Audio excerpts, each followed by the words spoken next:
عزیزان ملت، بزرگان دین، السلام علیکم ورحمۃ اللہ وبرکاتہ۔ عقیقے کا عنوان چل رہا ہے اور اس میں آج کا ہمارا جو مسئلہ ہے اور موضوع ہے وہ بچہ یا بچی جو پیدا ہوئی ہے اس کے کان میں اذان دینا۔ دیکھیے، بچہ یا بچی کے پیدا ہونے کے بعد کانوں میں اذان اور اقامت کے الفاظ پڑھنے سے ایک عظیم فائدہ بچے کو محسوس ہوتا ہے۔ وہ کیا فائدہ ہے، اس کی لذت تو وہی بچہ جانتا ہے جس کے کان میں اذان دی گئی ہے۔ میرے بھائیوں بزرگوں، اذان اور اقامت کے کلمات میں خالص توحید بھری ہوئی ہے، اور توحید کا مطلب یہ ہوتا ہے کہ اللہ پرمیشور بھگوان خدا ایک ہی ہے۔ یہ بات قرآن کے اندر بھی ہے،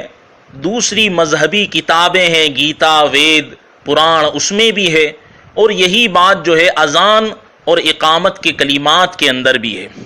دوسری بات یہ ہے کہ اذان اور اقامت کے کلمات میں ایمان کا نور بھرا ہوا ہوتا ہے، اور تیسری بات یہ ہے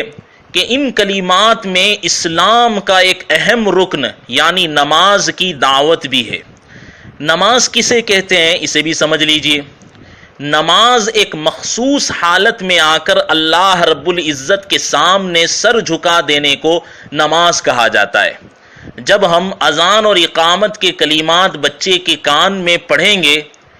اور بچے کے پردے سماعت سے یہ کلمات گزریں گے تو اس کے دل کی گہرائیوں میں ایمان اور عمل کے جذبات پیدا ہوں گے،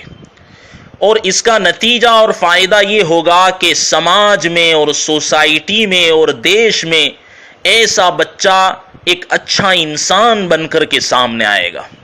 دیش کو فائدہ پہنچانے والا، سماج اور خاندان کو فائدہ پہنچانے والا بن کر کے وہ سامنے آئے گا۔ معزز سامعین، ترمذی شریف حدیث نمبر 1514 ہے، 1514، اس پر ایک روایت ہے، عن ابی رافع رضی اللہ تعالی عنہ قال،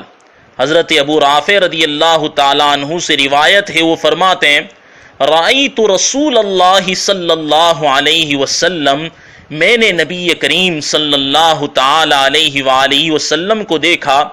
اذن فی اذن الحسن بن علی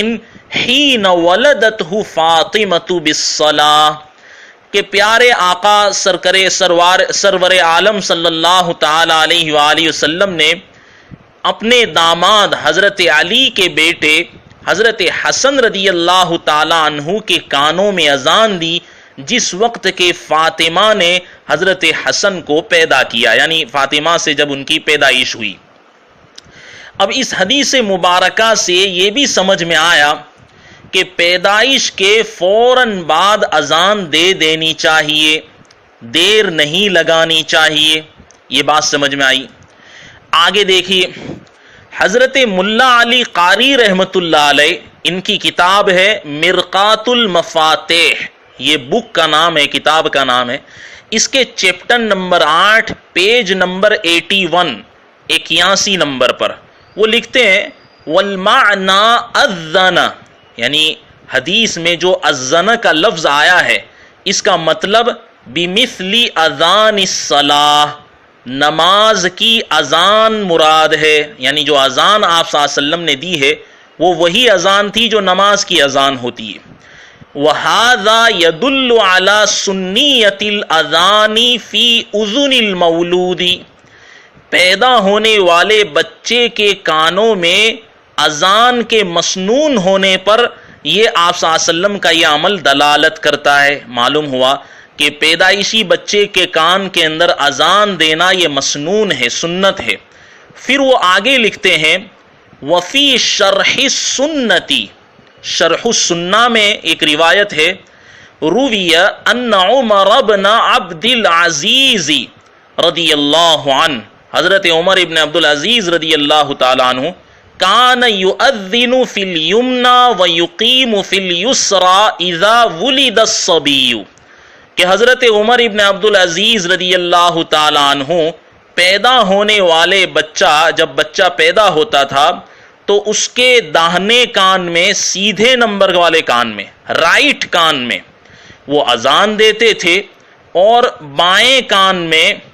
اوندھے کان میں اقامت پڑھتے تھے۔ تو اس سے معلوم ہوا کہ بچے کے سیدھے کان میں اذان دینی چاہیے، اذان کے کلمات پڑھنا چاہیے، اور اس کا جو بایاں کان ہے اس کے اندر اقامت کے الفاظ پڑھنے چاہیے۔ اللہ رب العزت امت کو سنت کے مطابق پیدا ہونے والے بچہ یا بچی کے کان میں اذان اور اقامت کے الفاظ پڑھنے کی توفیق عطا فرمائے، اور دین، شریعت اور سیرت اور سنت پر چلنا ان کے لیے آسان بنائے، اور امت میں اتفاق، محبت اور ایکتا پیدا فرمائے، اور ہر قسم کی مصائب، پریشانیوں سے پوری امت کی حفاظت فرمائے۔ آمین۔ وآخر دعوانا ان الحمد للہ رب العالمین۔